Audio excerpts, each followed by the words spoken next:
दोस्तों ये कहानी एलिज़ाबेथ फिट्ज़ल की है, जिसे फिट्ज़ल केस भी कहा जाता है।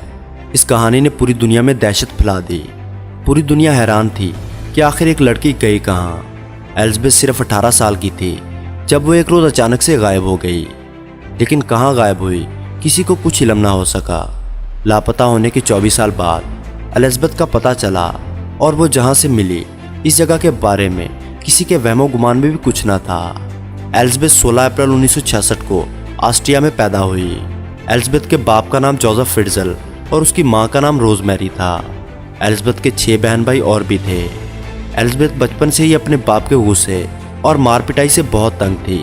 एलिज़ाबेथ जब 18 साल की हुई तो अपने घरेलू हालात से तंग आकर घर छोड़ना चाहती थी और एक आज़ाद ज़िंदगी गुजारना चाहती थी।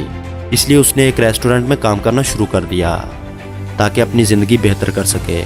और ऐसा लग भी रहा था कि उसकी ज़िंदगी में कुछ बेहतरी आ रही है। लेकिन 29 अगस्त 1984 को एलिज़ाबेथ अचानक से गायब हो गई। एलिज़ाबेथ के घर वालों ने इसे ढूंढना शुरू कर दिया, लेकिन कई दिन गुजर जाने के बाद भी जब एलिज़ाबेथ का कुछ पता ना चला तो एलिज़ाबेथ की माँ ने उसकी मिसिंग कंप्लेंट पुलिस में दर्ज करवा दी। अभी कुछ ही दिन और गुजरे थे कि एलिज़ाबेथ के घर एक लेटर आया और इस लेटर में लिखा हुआ था कि मैं एलिज़ाबेथ अपने एक दोस्त के साथ रह रही हूँ और बेहद खुश हूँ, इसलिए मुझे ढूंढने की कोशिश ना की जाए। ये बात अच्छी थी, लेकिन एलिज़ाबेथ के किसी दोस्त को एलिज़ाबेथ का और इसके बॉयफ्रेंड का कुछ पता ना था। एलिज़ाबेथ के बाप जोसेफ ने वो खत पुलिस के हवाले कर दिया। पुलिस ने जब इस खत की इन्वेस्टिगेशन की तो साबित हुआ कि वो हैंडराइटिंग एलिज़ाबेथ की है और इसने अपनी मर्जी से अपना घर छोड़ा है और ये केस यहीं पर बंद कर दिया गया। लेकिन दोस्तों ये बात किसी को मालूम ना थी कि एलिज़ाबेथ अपने ही घर के बेसमेंट में कैद थी। इस बेसमेंट के 8 दरवाजे थे और हर दरवाजे की चाबी सिर्फ जोसेफ फिट्ज़ल के पास थी। एलिज़ाबेथ 24 साल तक अपने घर के बेसमेंट में कैद रही। ये रूम साउंड प्रूफ थे और इसको कैद में रखने वाला कोई और नहीं बल्कि एलिज़ाबेथ का अपना ही बाप जोसेफ फिट्ज़ल था। इन 24 सालों में एलिज़ाबेथ के बाप ने उसके साथ जो सलूक किया आप सोच भी नहीं सकते। जोसेफ एलिज़ाबेथ के पास हर 3 दिन बाद खाना और पानी लेकर जाता। शुरू में जोसेफ एलिज़ाबेथ को खूब मारा करता, लेकिन आहिस्ता आहिस्ता ये बात सेक्सुअल अब्यूज़ तक पहुंच गई। एलिज़ाबेथ इन 24 सालों में 7 दफ़ा प्रेग्नेंट हुई और ये सब उसके साथ करने वाला उसका अपना बाप था। एलिज़ाबेथ के बच्चों को अपनी माँ की तरह उसी बेसमेंट में कैदी बनकर रहना पड़ा। इन बच्चों ने बाहर की दुनिया कभी नहीं देखी थी। जोसेफ ये सब घिनौने काम अपनी ही बेटी के साथ कर रहा था और 24 साल तक करता रहा। किसी को इस बात की कोई खबर ना थी। लेकिन दोस्तों कोई भी मुजरिम अपना जुर्म करके बच नहीं सकता। एक ना एक दिन उसे वो काटना पड़ता है जो उसने बोया होता है। एलिज़ाबेथ के 7 बच्चों में एक बच्चा पैदा होते ही मर गया था। 3 बच्चे एलिज़ाबेथ के साथ कैद में थे और 3 बच्चे जोसेफ के साथ उसी के घर में रह रहे थे। शैतानुमा इंसान जोसेफ अपने नाजायज़ बच्चों को पैदा होते ही अपने घर के सामने रख देता और अपनी फैमिली को बताता कि ये उसकी बेटी एलिज़ाबेथ के नाजायज़ बच्चे हैं जो उनको यहाँ रख कर चली जाती है।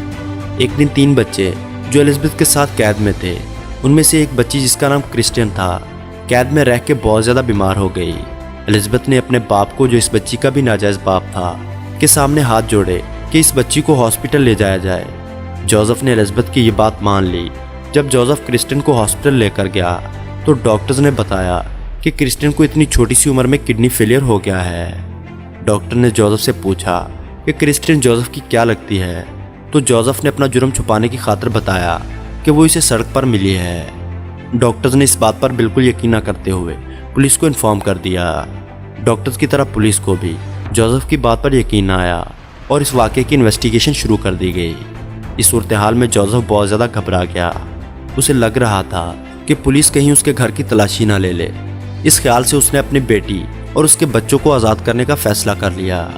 जोसेफ अपनी बेटी एलिज़ाबेथ और उन 2 बच्चों के साथ क्रिस्टियन को देखने के लिए हॉस्पिटल पहुंच गया। हॉस्पिटल में डॉक्टर्स को पहले ही जोसेफ पर शक था। जोसेफ को एलिज़ाबेथ के साथ देखकर उनका शक यकीन में बदल गया कि ये मामला कुछ गलत है और उन्होंने फिर से पुलिस को इत्तला कर दी। पुलिस ने इन्वेस्टिगेशन के दौरान जोसेफ से सारा सच उगलवा लिया। 19 मार्च 2009 को जब जोसेफ की उम्र 73 साल थी, अदालत ने उसके इस घिनौने काम की वजह से उसे उम्र कैद की सज़ा सुना दी। जोसेफ अब अपने किए की सज़ा काट रहा है। उसको एक स्पेशल सेल में रखा गया है जहां ज़हनी तौर पर बीमार कैदियों को रखा जाता है।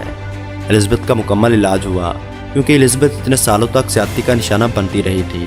इलाज के बाद उसे नॉर्थन ऑस्ट्रिया भेज दिया गया, जहां वो अपनी ज़िंदगी सुकून के साथ गुजार सके। दोस्तों, आप इस वाक़े के मुतल्लिक़ मज़ीद तफसील जानने के लिए इंटरनेट पर फिट्ज़ल केस के हवाले से सर्च कर सकते हैं। उम्मीद करूँगा आपको ये वीडियो पसंद आई होगी।